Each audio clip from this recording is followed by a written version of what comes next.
अध्यात्म ऐसे कहता है विकास जी कि जो मृत्यु है वो एक हमारी लंबी यात्रा का एक दूसरा आयाम है। जी। कुछ लोग कहते हैं कि मृत्यु के बाद पता नहीं कितने हमें दुख भोगने पड़ेंगे, कितना उनके मन में अंदर से डर समाया हुआ होता है। अगर किसी ने गलत काम किए होते हैं जीवन में तो उनको हमेशा डर सताता रहता है। और जो महापुरुष होते हैं वो अच्छे काम करते हैं जीवन भर, कभी बीमार नहीं होते, निरोगी रहते हैं, अच्छे काम करते हैं। वो हमेशा सोचते हैं कि भाई हम जो हमने यहाँ पे जीवन जिया यहाँ जिया, आगे ही हम जाके अच्छा जीवन जिएंगे, पॉजिटिव रहते हैं। तो मृत्यु से हमें बहुत ज़्यादा डरने की आवश्यकता नहीं है। देखिए एलोपैथी जो मॉडर्न साइंस है वो कहती है कि हमारे अंदर ऑक्सीजन है, सांस है तो हम जीवित हैं, और जब सांस निकल गई तो हम मर गए। लेकिन जो अध्यात्म है, अध्यात्म का कुछ कहना कुछ और ही है। अध्यात्म कहता है कि हमारे अंदर जो 5 तरह के प्राण मौजूद हैं, प्राण, अपान, उदान, समान, व्यान, वो एक साथ नहीं निकलते हमारे। तो मृत्यु में कुछ हद तक मृत्यु रिवर्सिबल भी होती है। अगर हमारे 1 या 2 तरह के प्राण निकल गए तो दोबारा आ भी सकते हैं, ऐसा अध्यात्म की साइंस कहती है। देखिए जो प्राण है तो मूल रूप से हम कहते हैं कि इसमें सांस चल रही है तो ये जीवित है व्यक्ति, सांस निकल गई तो मर गया, ऐसा हम मेडिकल साइंस कहती है। लेकिन अध्यात्म कहता है कि उससे अगले जो हैं, जो उसके बाद व्यान है, तो व्यान भी हमारी शरीर में एक जीवन की चेतना के लिए हमारे जिम्मेदार है। तो व्यान से भी हमारा शरीर चलता है। तो खाली प्राण ही नहीं हमारे शरीर को चलाते। इसी तरह से जो अपान वायु है, अपान है हमारे शरीर में, वो हमें संवेदनाएं देता है। तो मृत्यु के बाद भी कई लोगों को देखा जाता है कि उनके प्राण तो निकल गए, सांस नहीं है, लेकिन संवेदनाएं उनमें है। हल्का सा हाथ हिल गया, हल्का सा पैर हिल गया। तो जब तक अगर जो अपान जो प्राण मौजूद हैं तब तक भी हम नहीं कह सकते कि मृत्यु हो गई। और इसी तरह से अगर उदान है तो उदान से हमारा शरीर हल्का रहता है। जैसे कोई 60-60 किलो के 2 व्यक्ति हैं तो एक का उदान जरा अच्छा है उनका, तो शरीर हल्का रहता है। जब उदान निकलेगा तब हमारा शरीर भारी हो जाएगा। कई बार देखा जाता है कि मृत्यु के बाद भी कुछ घंटे तक शरीर हल्का रहता है और भारी नहीं होता। तो इस समय पूरी तरह से मृत्यु नहीं हुई।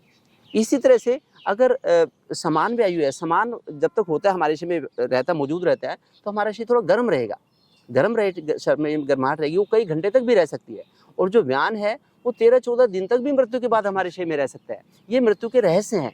तो चाइना में ऐसा देखा गया है कि किसी ने अपने उड़ान के ऊपर महारत हासिल कर ली, वो थोड़ी देर तक उड़ भी सकते हैं आसमान में, इतना शरीर हल्का है। एक योगी जो व्यक्ति होते हैं, योगियों में उड़ान बड़ा प्रबल और प्रमुख होता है।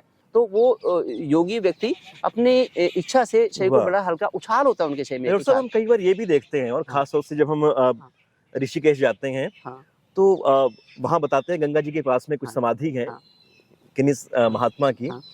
तो लोग ये कहते हैं कि उनकी मृत्यु, वो हमेशा राम राम का नाम रटते थे, और मृत्यु के पश्चात भी लोगों ने कान लगा के उनके शरीर से देखा तो राम सुनाई दिया। और ऐसे ही परमहंस योगानंद जी हैं, उनका जब शरीर पूरा होता है तो कितने ही दिन तक, वो कहते हैं कि अमेरिका के रिकॉर्ड में भी दर्ज है, कितने ही दिन तक बिना किसी बाहरी उपाय के उनका शरीर जस का तस रहा। तो वो सब के सब अलग अलग तरह के जो प्राण हैं, जिनके ऊपर वो शरीर का पूरा ढांचा टिका रहता होगा, तो वो काम करते होंगे। ये बहुत महत्वपूर्ण बात है डॉक्टर साहब आपने ये कही कि जब तक हमारी मृत्यु के बाद की यात्रा में विश्वास नहीं होगा, तब तक हम मृत्यु को पूर्ण विराम मान लेंगे। तो जबकि एक बहुत छोटा सा एक पड़ाव है, उसके बाद फिर अगली यात्रा पर हमें बढ़ चलना है। तो मित्रों, वास्तव में ऐसा ही है। और हमारे यहाँ भारत में तो हम सबके सब पैदा हुए हैं। हमारे लिए बहुत गर्व की और बहुत खुशनसीबी की बात है कि हम तो यहाँ पर कह लेते हैं कि भी अब वो जन्म व्रत रखती है पत्नी पति के लिए, तो 1 जन्म के लिए 7 जन्म के लिए। तो मृत्यु भी जो है, वो जो पिछले जन्म में हमारे कुछ काम अधूरे थे उनको पूरा करने के लिए, उन खास लोगों से हम मिलने के लिए फिर से आते हैं, और जो अब अधूरे रह गए उनको पूरा करने के लिए फिर से आएंगे।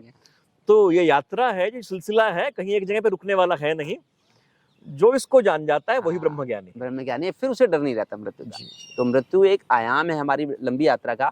तो डरे ना, मृत्यु से हमें डर ना लगे, तो योग के द्वारा अपने 5 प्राणों की पुष्टि करें जी। प्राण, अपान, उदान, समान, व्यान। अगर हमारे 5 प्राणों की पुष्टि होगी तो हमें मृत्यु से भय नहीं लगेगा। इसलिए जितना भी जीवन में जिए तो खुश होकर जिए, हौसले के साथ जिए। जितना हमारा मोराल हाई रहेगा, जितना हमारा हौसला अच्छा रहेगा, उतना ही हम अपने काम को बखूबी निभा पाएंगे। दोस्तों, इसमें एक और चीज मेरे मित्र ने पीछे बताया मुझे, बहुत महत्वपूर्ण बात उन्होंने कही कि जब हम लगातार डरे रहते हैं, भय में रहते हैं, तो जिन चीजों से हम भय करते हैं तो उन चीजों को फिर स्पेस मिल जाता है हमारे अंदर। वो फिर बहुत दूर से वो चीजें हमारे अंदर आके चिपकती हैं। तो अगर उन सब से हम चाहते हैं कि मुक्त हो, तो अपने आप को उन भयों से, उन अवस्थाओं से, उन जकड़नों से अपने आप को बचाएं। अगर वास्तव में कहीं लिखी भी है मृत्यु, तो जब घटित होगी हो जाएगी, उससे पहले तो जिए। देखिए जैसे जो कोई सांप है, कोई बैल है, जब उनको लगता है कि मेरी मृत्यु आने वाली है तो 10 दिन पहले वो भोजन लेना छोड़ देते हैं। सारे जानवर, जो भी जानवर होंगे, उनकी यूजुअली उनकी समय से ही मृत्यु होती है। वो कभी डरते नहीं बल्कि मृत्यु का वर्ण करते हैं। ऐसे ही महापुरुष होते हैं। महापुरुष जो होते हैं वो कुछ दिन पहले समाधि लगा लेंगे और धीरे धीरे करके कमाल है। आप एक एक प्राण को अपने शरीर में से त्यागते जाएंगे, तो पंच प्राणों को धीरे धीरे त्यागेंगे। ऐसे ही अगर बैल को भी लगेगा कि मेरी मृत्यु आ गई, वो दूर जाके बैठ जाएगा, खाना नहीं खाएगा, चारा नहीं लेगा और जाके अपना आराम से धीरे धीरे सांसें लेगा, धीरे धीरे करके सांसों को कम कर देगा। तो हम जानवरों से भी सीख ले सकते उससे हैं। सीख सकते हैं। तो हम डरे ना, कभी घबराए ना, और जब डॉक्टर तक साहब जीवन एक दिया चीज़ भगवान ने उसे। एक और भी है, कई बार हम ऐसा भी सुनते हैं, जो हाँ। महापुरुष हैं वो ये कहते हैं कि हम मृत्यु के लिए तैयार हैं, कभी भी आ जाए, हमारा कुछ भी शेष नहीं है। शेष नहीं, हाँ। तो अगर कोई व्यक्ति ऋण भाव से हाँ, जिए, हाँ, जो समाज से हाँ, उसने पाया, समाज को वापस लौटाता रहे, हाँ। तो तब उसका भय नहीं है। ये आज की वीडियो का मकसद है। आज के लाइव सेशन का ये हमारा मकसद है कि जब भी जिए तो समाज से ऋण होके जिए, बस समाज को दें कुछ ना कुछ। अगर समाज से लेंगे तो हमें लगेगा कि हमें वो देना है, वो डर हमें सताता रहता है। जी। तो हम जीवन का अपना जो है एक समय समय पे सारे समाज को अर्पित करते रहें, उसे कभी आपको डर नहीं लगेगा, हमेशा निष्कंटक होकर जिए। जी, तो मित्रों, ये बहुत सरल सी बात ये लगती है, पर बहुत ही महत्वपूर्ण बात है और हमारे पूरे जीवन की गुणवत्ता इसके ऊपर निर्भर करती है। तो बहुत छोटा सा एक फॉर्मूला है, इसको अपनाकर देखिएगा, आपको अपने जीवन में गुणवत्ता के हिसाब से बहुत बड़ा परिवर्तन दिखाई देगा। डॉक्टर साहब, बहुत आभार।